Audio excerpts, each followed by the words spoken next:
Hi, guys. Welcome to the Breakout Podcast. My name is Madeline, and today I have Mohammed, who is the CEO of Imperial Limos Worldwide.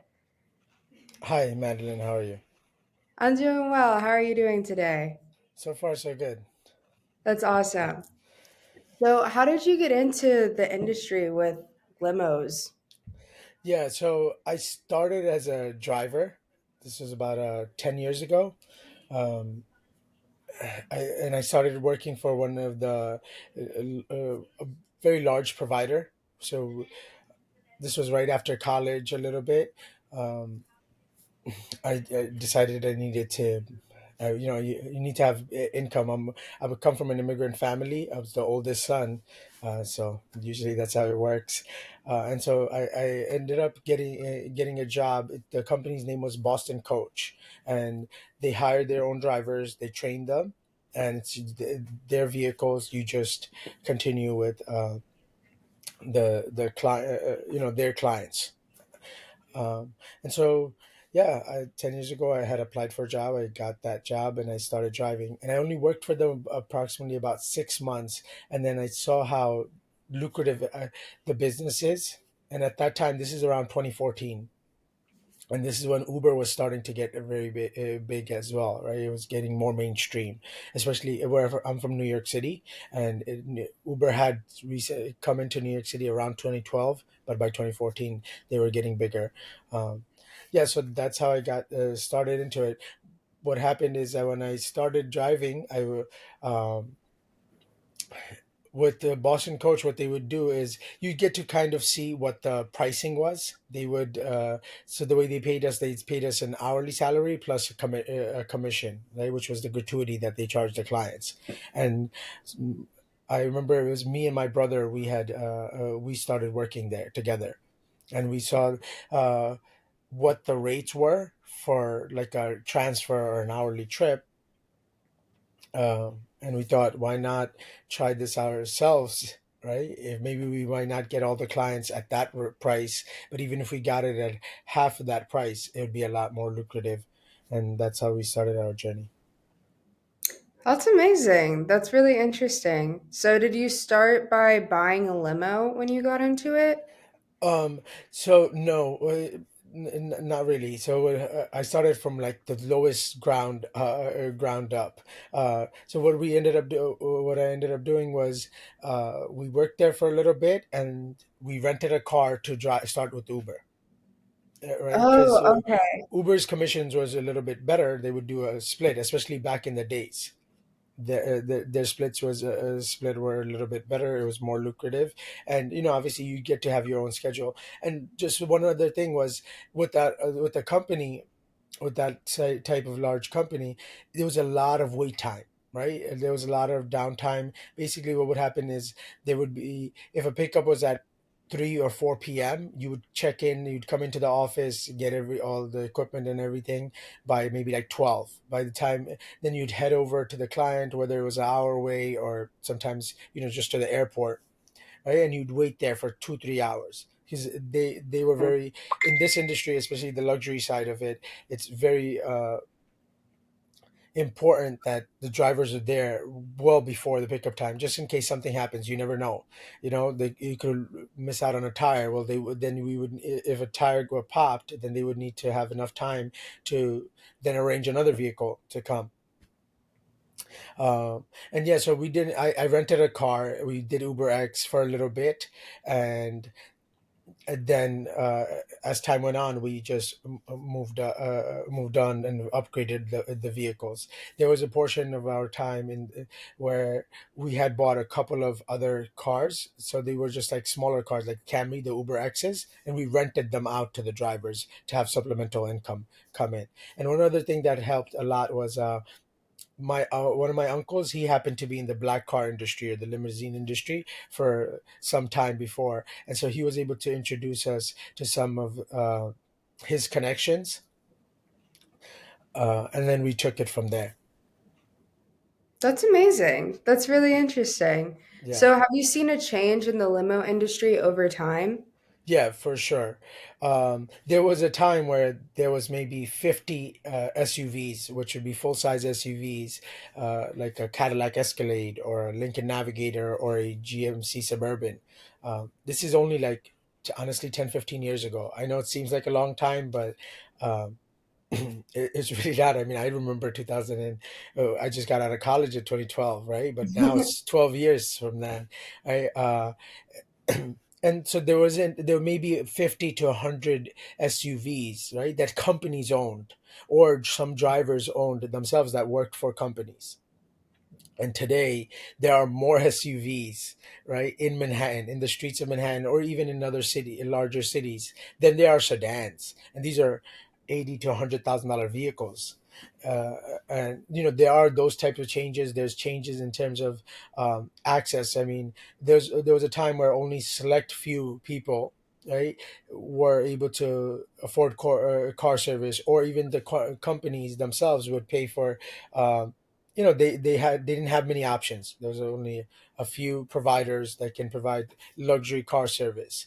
And because of technology and because of companies like Uber, today it's a lot more available. So has been a lot of changes in the last 10 to 15 years. Yeah, I imagine. That's crazy about the SUVs in Manhattan. Yeah, That's absolutely insane. I could never imagine driving up there. I saw yesterday, I don't know if this is true or not because it was an Instagram post, but I saw that like New York City is probably going to start charging people to drive into Midtown like $15 just to get yeah. into Midtown. So Yes. not like Manhattan, but Midtown. Like if Well, you're crossing yeah. through that. Right, but so that it's, I think, under 60th Street, right? And so anything you're really going to want to do, right? Or even if you have businesses, more so than not, they are below 60th Street. A lot of it becomes a little bit more residential. Manhattan isn't residential at all, but there are small groups of neighborhoods that can be very residential. But anyways, uh, anything you need to kind of do is below 60th Street. So it is going to be, it's pretty much Manhattan. Yes. So congestion pricing is coming. It is going to affect travelers a lot, because a lot of companies are just going to have to offset that cost to the clients. And it's not just going to be for the for car service. I mean, trucks have to pay that too. So if trucks have to pay that, then they're going to offset that cost on products, right? Like if you went for a coffee now, it's going to be at least 20, 30 cents more, or maybe even uh, a dollar more for clients and consumers. You know, uh, I mean, the city says they are doing this to help the MTA. I wish we all had a budget like the MTA did. Uh, but yeah, they say that they're gonna help and it's going to be better. I'll give you this. I mean, I don't try. I've traveled enough to know that we do have a very good public transportation system. Well, I would say we have a readily available one. I don't want to say it's great or good.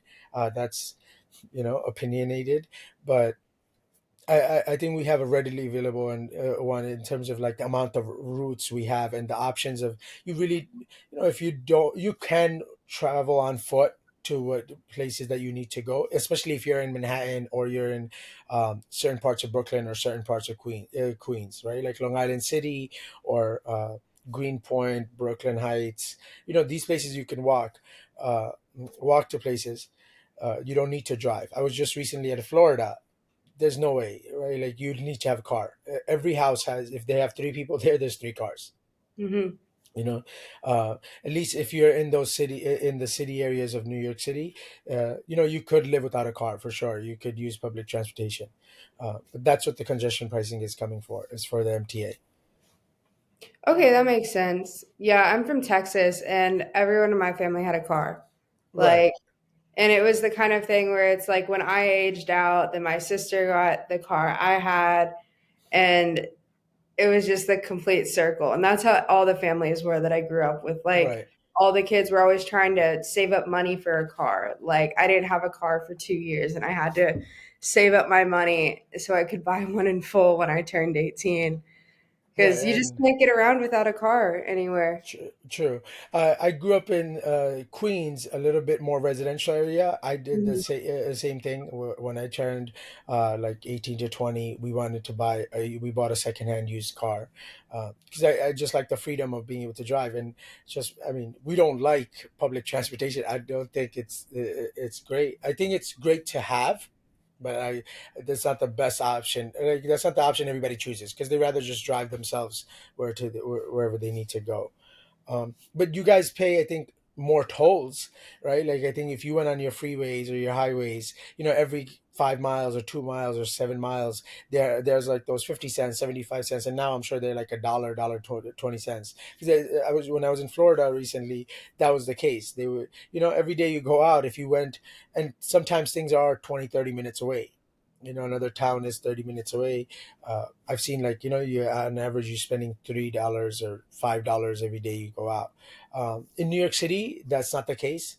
Uh, there's only bridges and tunnels that do have those tolls, and as long as you're within the city, there's a lot of free options. But now with this form of congestion pricing, if you have to go to Manhattan, it's not going to be free anymore, and it's very expensive. I think they're adopting this from London. UK has the same congestion Oh, rate. really? Yeah, UK's had it for a very long time now. I think over 10 years. Yeah, I used to like live in Texas, and those tolls were definitely, I think they were $1.25 for like text tag.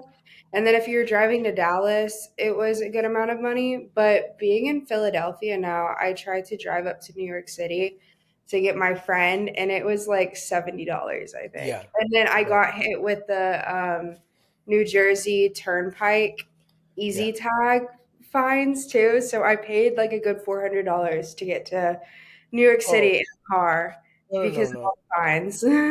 You paid it already? No. Oh, okay, so then don't. So you have a Texas tag, right? Yeah. Right. So what you could do is you can call. So it didn't scan your Texas tag.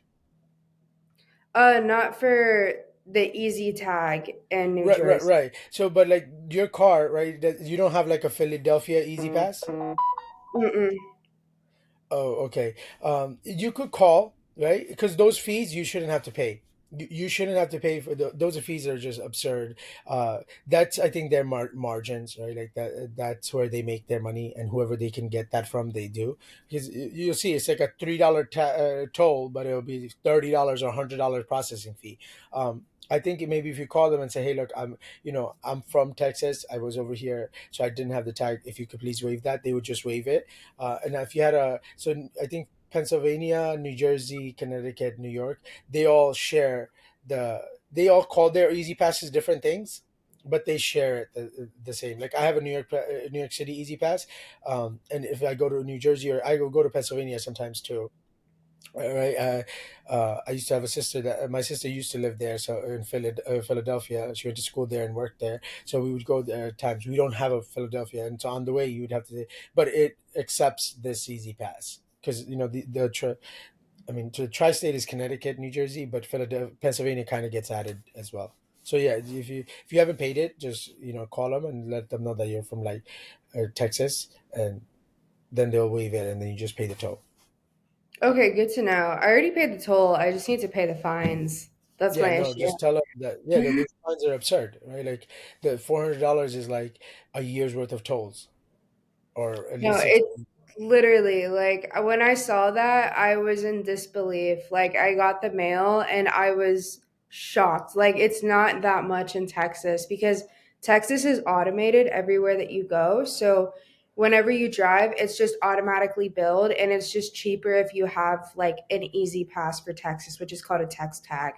So it's just automatically billed to your house. Like it's not a paper mailing system. You can just go onto the website and type it in. Like they have the like cameras and lights. It doesn't cost that much money because when I talk to Easy Tag, they're like, "Oh well, it's because we have to mail it to you." Like a stamp doesn't cost $50, but okay. Right, right, exactly. hmm Okay, back to it. So, Yeah. do you have any business strategies for dealing with all these changes in the market that you can share with us? Um, Give me a second. Let me see. Right. So one of the things that we try to do is we try to focus on the customer satisfaction, right? Or when you so we are chauffeured service. The word limo became has changed as well in the industry. We've seen that there's a huge decline in people asking for limousines. The only time that happens is maybe more so for weddings. People, and even then, now that has dropped a little bit as well. They rather just go in a nicer vehicle like a Mercedes S Class or a Bentley or a Rolls Royce rather than a full size limousine. So when you have, well, we focus on the that customer satisfaction to the best of our ability. We make sure that there is no issues because the price point that we're selling our product, our services are at, have a discerning type of clientels, right? They have options to switch over to what makes the most sense for them. So I think maintaining uh, the client's expectations, having a diverse fleet of vehicles, and I would say investing in the employee training and the retention, right? That's very important. You want to have the clients be able to reach for any time during the day for any questions that they have or any concerns. And sometimes we'll have clients that do have a lot of last minute changes. Sometimes they do require a little bit more attention than regular uh, a different type of industry, I would say. Okay. And like, how do you stay ahead of the competition that comes along the way with that? So we utilize technology in regards to that, right? I mean, in the last decade, technology has taken over everything. I mean, any business that isn't utilizing technology today will, I think will cease to exist in the near future. So we stay ahead by embracing technologies. Uh, we use tracking services, right? We use a booking platform, the communication forms. There was a time where most of it was through email. Today, we accept our clients to be able to make a reservation or inquire through our website, the chat about on their website, through a phone call easily, a text messages as well. And so Yeah, that's how. all the changes in the industry seem to have just completely switched over. Like, I'm a very young person, you could say. Um, and I already see the changes, like, as a young person versus what it was 10 years ago. And I think it's crazy. But I'm Yeah, sure that you've seen it even more because you've been in this industry for 10 years. yeah. Right. I mean, just as a whole, I think a lot of things have been changing. Just it doesn't even in just a personal life. I think there was a time where phones. Uh, kids didn't have phones, right? Like I waited to go to college, and then that's when we needed a phone, right? Like to talk about, to maybe call my mom and dad to just check up on them, or that for them to be able to check up on me. And today, a 7-year-old will have a phone, right? So sometimes they get bored and they want to scroll. Yeah, I think it's crazy how 7-year-olds have phones nowadays. It's absolutely insane. Yeah. Yeah, yeah, even iPads. I mean, the idea of a big screen, right? It's like now there's like 14 different types of uh, laptops, right? Like there's a laptop, an iPad. Sometimes your phone is so big, you can consider that a big floating device. hmm It's pretty crazy. Have you faced any challenges in this industry? Yeah, I mean, look, there's just like this congestion pricing that's coming up, right? We will have to maneuver through that, right? Handle clients' expectations. Uh, there's regulatory changes, fluctuating fuel prices, insurance prices, and then you have economic downturns when you're in a luxury industry. These are not things. Sometimes this is the first thing that companies and clients try to cut off on when they want to cut back on their expenses. And you have to we try to be adaptable, diversify our services, and proactively communicate with our clients, right, to make sure to meet their needs. And that has helped us stay afloat and navigate those uncertain times and maintain resilience. Yeah. Um, do you have any crazy stories of any challenges? Like, have you had any crazy customers? Yeah, we do. That happens. What I will tell you is, um, so I think some of the clients that don't pay for the service themselves, right? That they can be a bit of a headache, because and clients who have to nitpick on pricing, they in the long term they do become a a bit of a pain,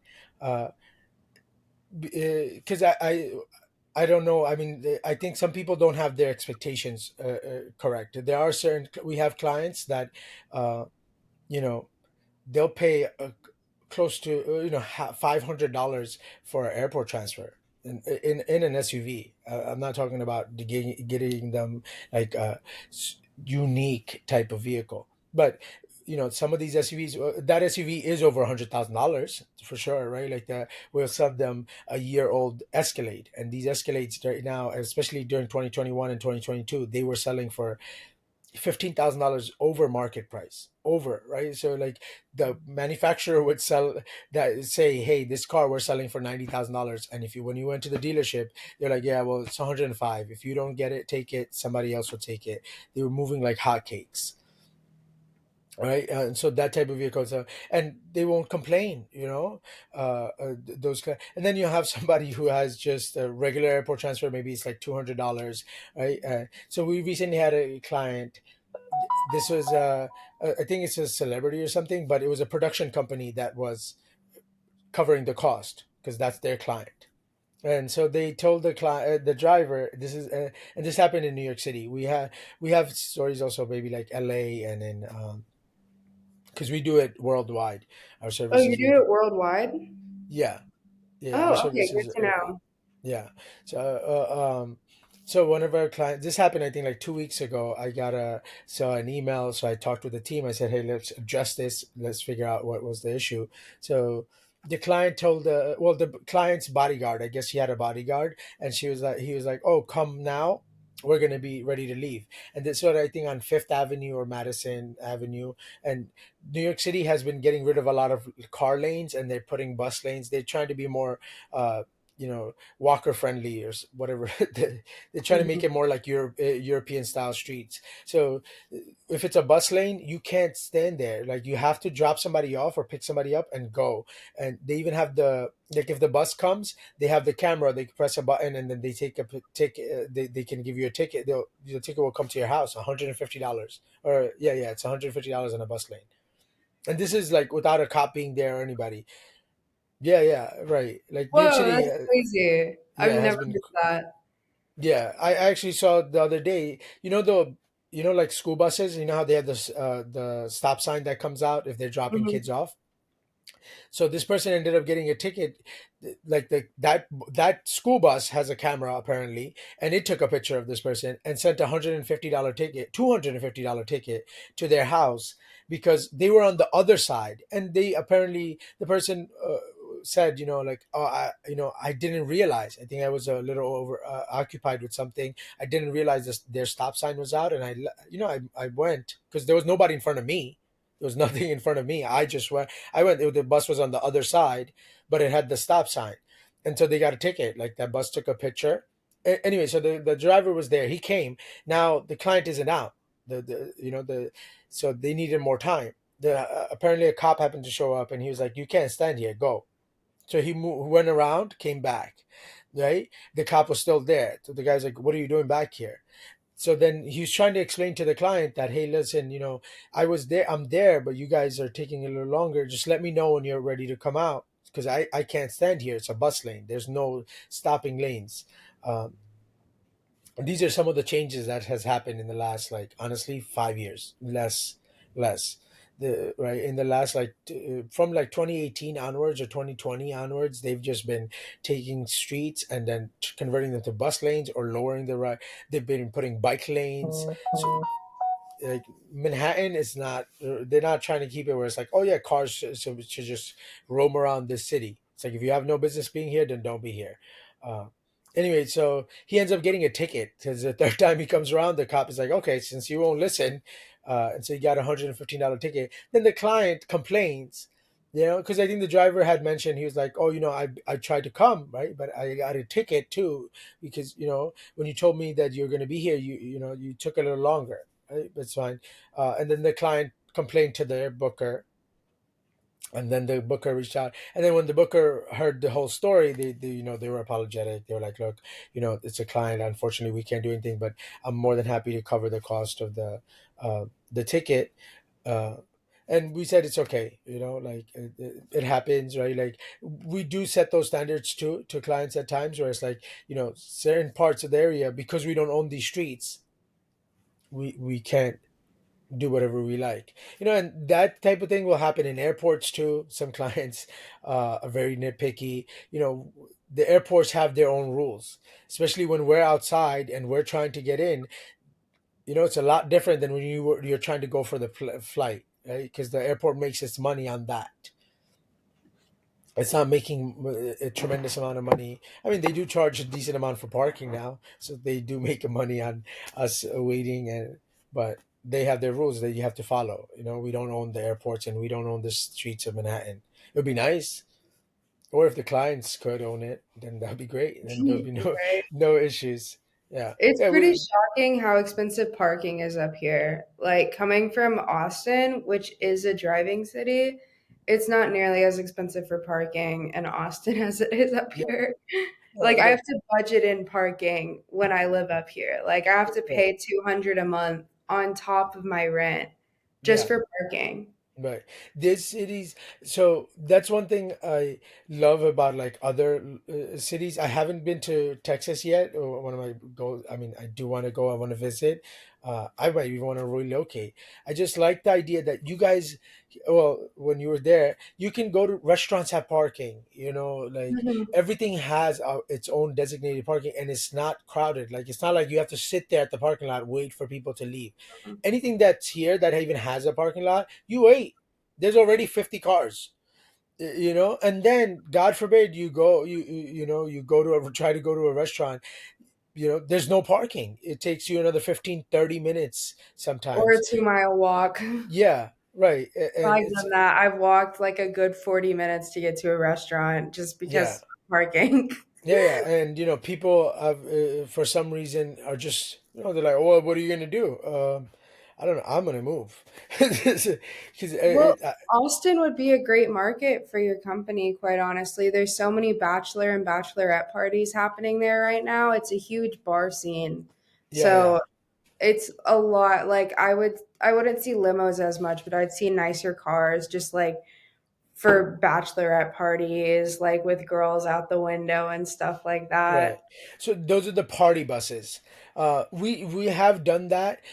We kind of started staying away a little bit from party buses, um, because it can get hectic. Those clients sometimes are a lot more needier than necessary, right? Because it is expensive. I mean, sometimes they don't understand that you're looking for a moving club, right? Because these vehicles tend to be big enough where you could stand in them, right? So that is one of the reasons why people love the party buses, because you can have the party in the bus before you go to the real party. Right? You get Yeah. loosened up. And but because it's a moving club, it is going to be somewhat expensive. So then, and then like, when a client has hears the price or sees how much they have to pay for it, then they feel like they expect this to be unbelievable, right? And you can make your experience unbelievable, right?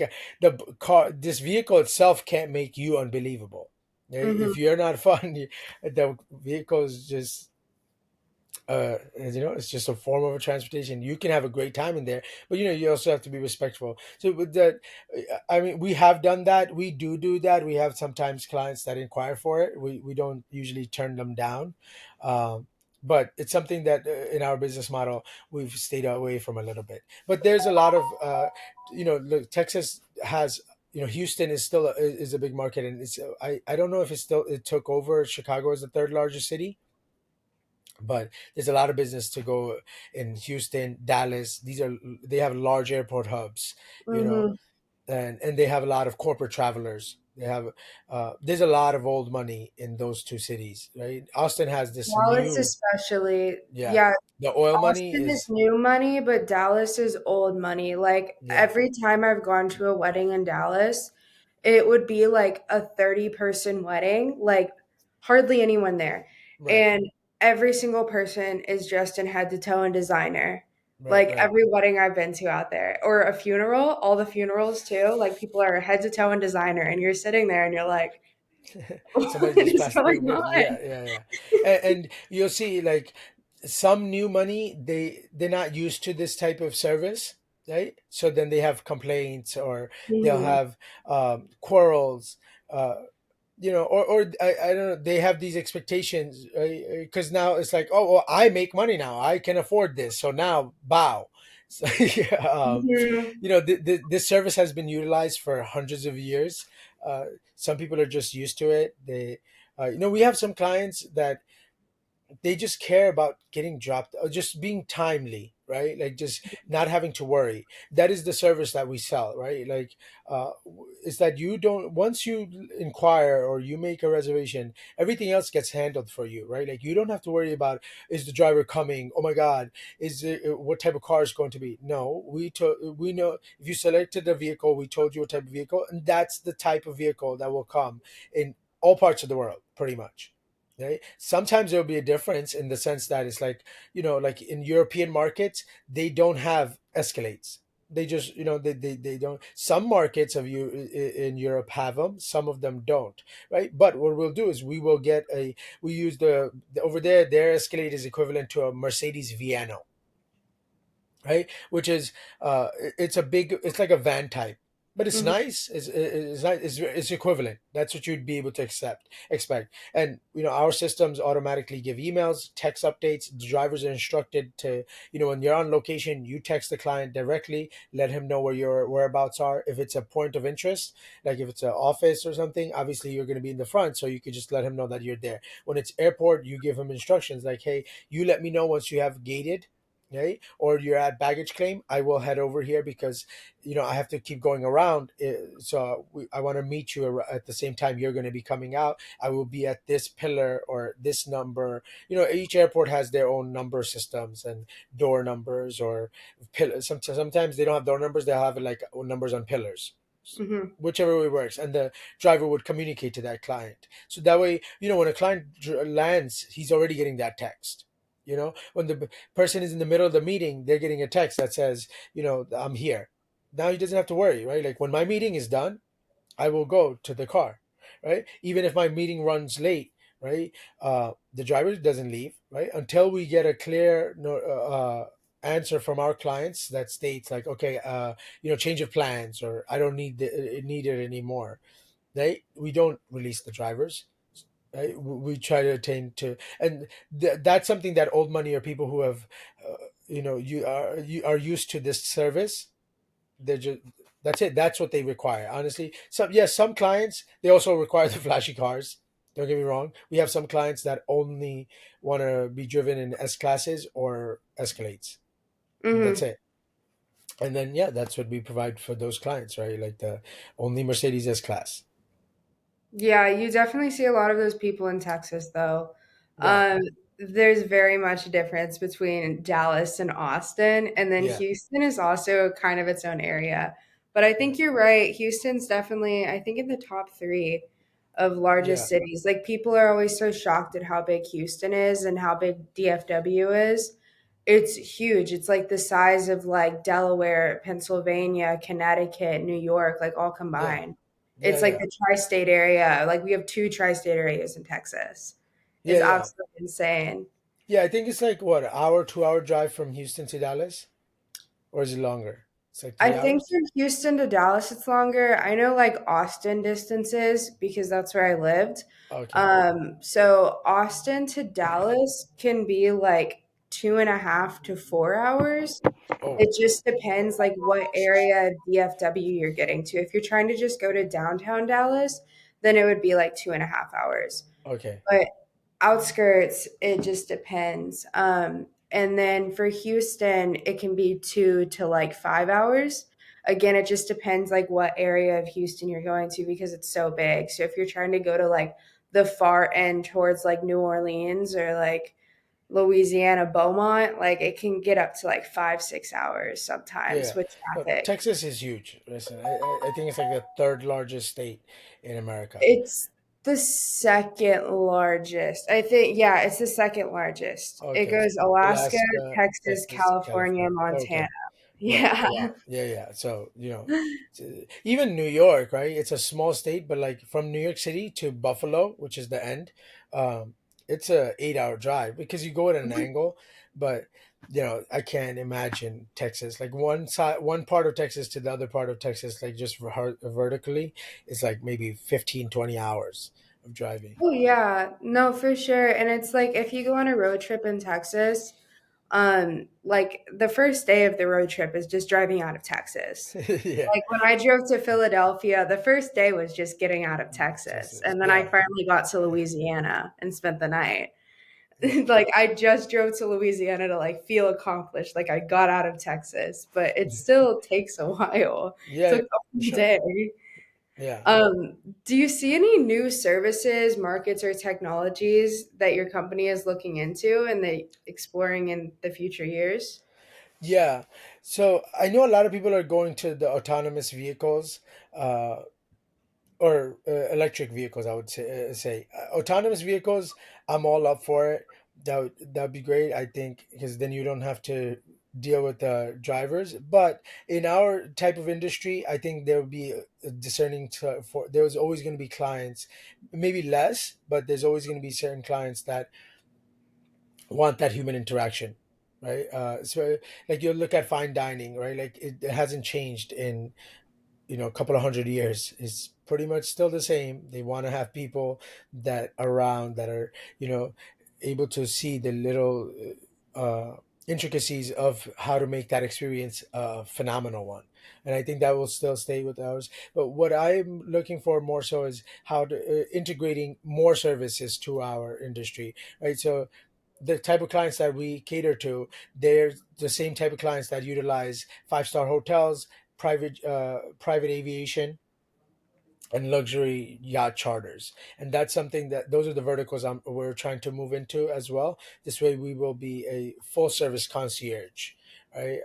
And even like box office tickets, some of those event catering to some of those event services as well. I think that would give us a leg up, and it would hone us to have clients that stay directly with us and stay loyal. That's amazing. That would be such a fun industry, like breaking into the Miami area too. Yeah. There's a lot of money out of Miami. I know that. Yeah. What leadership principles or philosophies guide your decision making as the CEO? um Transparency, integrity, and a people-centric approach, and that's stems from me to the team, uh and that's the philosophy that we follow. We try to prioritize open communication, foster a culture of continuous learning and innovation, and I try to empower my team to make informed decisions that are aligned to our core values, which is excellence, timeliness, and professionalism. That's amazing. Those are three very, very good values to have in a company and just as a person.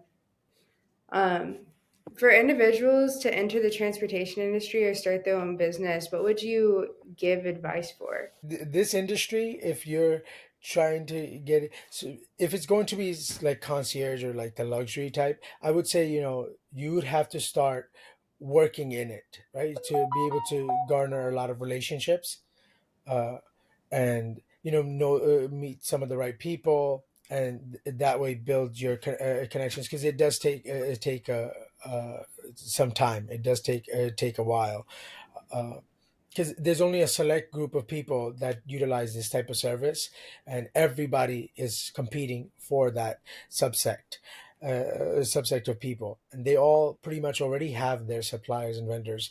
There will be some sort of small shift or change where they're not happy with their current provider, or maybe their current provider isn't meeting their expectations to certain levels, and they'll switch. Otherwise, most people are trying to they tend to stick. Most of the clients that we've had for some time now, and we hope to continue to excel so that they don't switch, because I'm sure they came from another provider as well.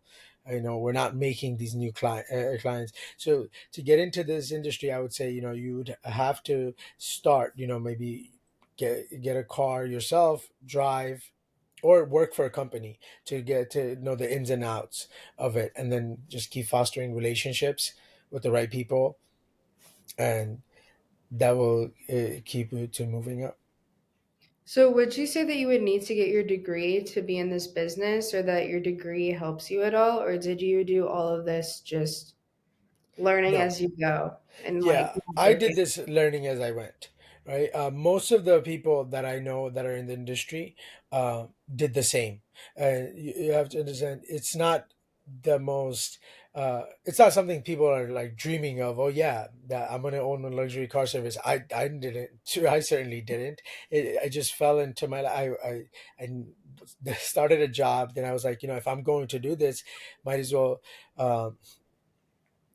Make a little bit more, right, and have flexibility, right. And luckily for me, I had a vision. I tried to see some of the future comings, and I moved accordingly. So today, God willing, I don't have to be out on the road. Some of the people in our industry, most of them are in their 50s, 60s, right. They've been doing it for a very long time. And a lot of them were owner operators. uh, some of the guys that are very successful, their fault is their like parents' business.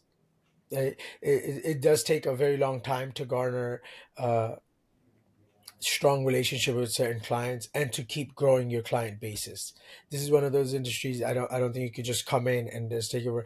I mean, especially if you're going to provide a luxury type of service, just like Louis Vuitton didn't happen overnight. It didn't happen over a decade. I think they have history from 1800s. Hmm. Right, right, like any one of those brands, right? Hermes, Cartier, any of those house brands, and they're at least a couple of 100 years old. You Hmm. know, yeah. Today it just seems like, oh my god, but there's a lot of other clothing brands, right? Nobody's repping them, if you look at it in that sense, like Nautica, they're also been around for a while. Or I don't know, Sean John. I remember Sean John, right? Where is he where is his clothing? Or G Unit. A lot of people have tried clothing, but it takes, yeah, centuries. I'm not, maybe this type of thing is, it won't take centuries, but you'd have to just be dedicated. You'd have to continue, right? And yeah, if you garner some right relationships, then you can grow it, and then you just have to be patient and consistent. Yeah, I think nowadays, like with social media and all of that, so many people get really, really good at like developing their social media pages and then they blow up. But even if you have like a million followers on social media, you still have to be consistent. Like, Yeah, not like you get to a million or get to 100,000 and then you're like, I'm set for the rest of my life. It's like yeah. you have to continuously grow your brand because if your brand isn't growing, it's dying Yeah, at the yeah, end of yeah. the Especially with the attention span that people have today, day. it's Hmm. definitely going to die. But yeah, I mean, and you have to understand, these are. I mean, I am doing a chauffeur service, right? Like, it is a white glove service. It is very expensive. It's 2 to 3 times more expensive than if you were to take a taxi, and it's perfectly fine to take a taxi if you just have to get somewhere. Then it's perfectly fine. Honestly, a taxi works. We're not just trying to get you there; we're trying to get you there in comfort and in peace. Hmm. I know I'm one of those people that I do care about convenience. Right, like if I have a bad day or night before this meeting, right, or this call, sometimes the, some people there are clients of ours that would pay so they have a well rested time before that $10 million meeting or $5 million meeting or presentation or that job interview. To them it's worth it, in those regards, and that's what we try to provide. And there's only a select few people that value their time in that manner and in that amount of money. So if you're trying to get in, that's who you're trying to attain, and you're trying to get that person from someone else that already has them. So you just have to Mhm. be patient and consistent, and in due time it will come. Definitely. It's just time, consistency, consistency, consistency. Yeah, yeah. And what would you define success as? I ask everyone this at the end of my podcast episodes, but this is the last question. So, Honestly, I was just talking about this, I think, with my wife yesterday night, and I I think people like to say that there's like everybody defines success in different terms. I actually don't think that. I think everybody's defines success the same way. It's five things that people put, and honestly, they these five things, they put them in very similar order. They'll put God first or second. They'll put themselves, their health, or their family. Then it would be wealth. um I think I said it was that's three or four. Sorry about that, give me 1 second. So God, uh family, health, wealth, and then relationships. I mhm. think those five things, in whichever order you put them, that would define success. Some people have three, they're lacking two, but I think you'd have to have these five, and that would be um, a successful person. I Yeah, agree someone with who, you. yeah, someone who has attained those in a higher level, right? Someone who has a very close relationship with God, with their family, with their health, right? Money is, I think if you do anything, especially being a business owner, you'll learn. I mean, I think all business owners learn this, is that you know sometimes we might say we're doing what's necessary to, or like we're taking all the right steps. That's not always true. It just happens. It does. Like, there's sometimes we get clients that I didn't know we were going to get a client. Yeah, yeah, we sent out emails. So I did that for the last month. It's not like I went there and grabbed that person. So so many things are not in our control.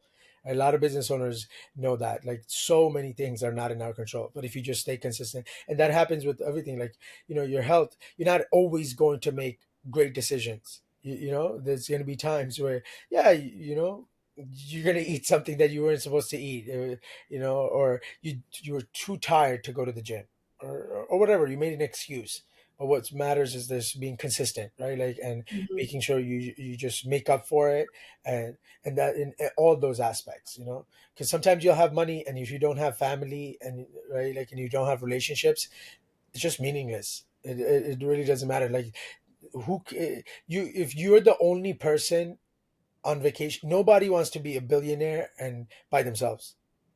That's that is nobody's goal, right? Like, there's no point on me flying private and I'm the only person on the plane and the pilot. Like, what does that matter? Yeah. You're going to want family, you're going to want friends, right? Yeah, Mhm. money helps, don't get me wrong, right? Like, if you have friends and family and you have a lot of money, that's a trifecta, right? Then great. And then, should have health, right? Uh, it's because no amount of money is going to just make you healthy. Mhm. If you have diseases or you have ailments, right? And yeah, you're a billionaire, so half of the time you have to be seen by doctors. What's the point, right? um, No, that's interesting you say those five things because, like, thinking about it now, because I ask everyone this at the end of my episodes.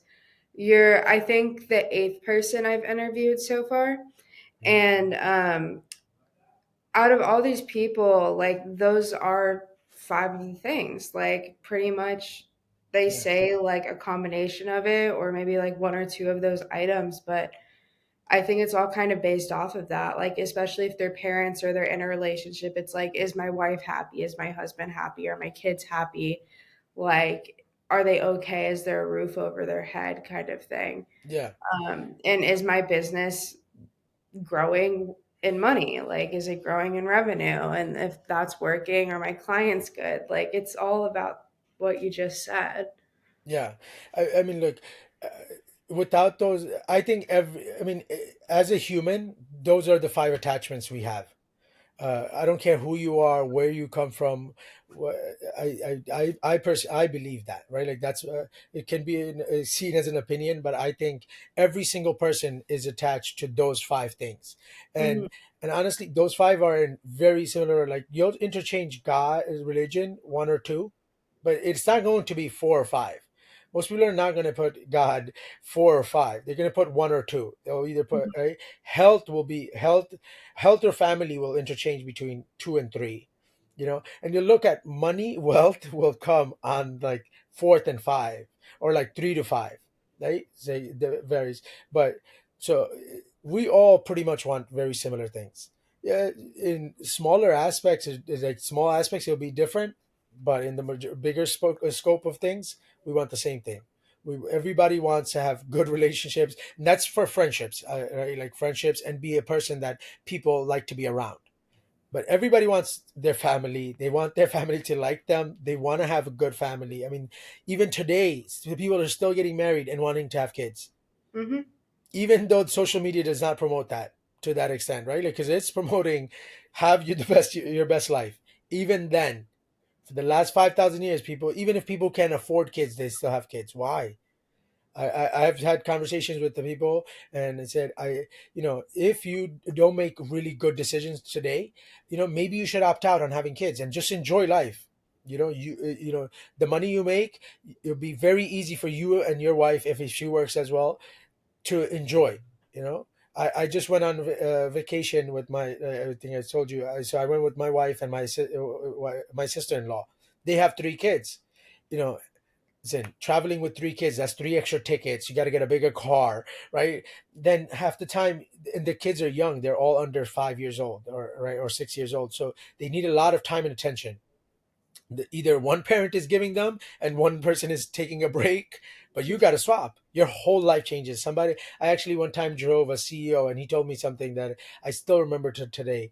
uh, and he said, once you're a parent, you can never go back. Hmm. Like you could, if once you're a sister, like those same things that won't change either, but like you still are an independent, like you are your own identity. Even though you are a sibling, you're still your own person. But once you're a parent, you're really not your own person anymore, right? Like there are attachments to you. There are certain consequences of that affect people directly, right? Based on what you decide to do. And you do have to think about those people. Almost all parents, most parents do think about their kids. They just do. Anyways, I went on a tangent. But anyways, I think that those are the five virtues of success. I think if you Hmm. achieve those things to high levels and you keep building on those and you stay consistent on those, you'll be a very successful person. I really love that. I love the way you put that. The five virtues of success. Hmm. Yeah, Well, thank you so much for joining me today. I really appreciate your time and for you to come on. absolutely no problem. Thank you for giving me the time. Of course. Well, you have a wonderful day. You too, Maddie. Take care. All right. Bye. Bye. All right, guys. That was just Mohammed with Limo, Imperial Limo. Oh my gosh, I'm cutting that out. All right, guys, that was just Mohammed with Imperial Limo Worldwide. I will link him down below. Thank you so much for joining us today. Check out that Breakout Pod or the Breakout PC on Facebook and Madeline Watching X on Instagram. And it's the Breakout PC on YouTube as well. Bye, y'all.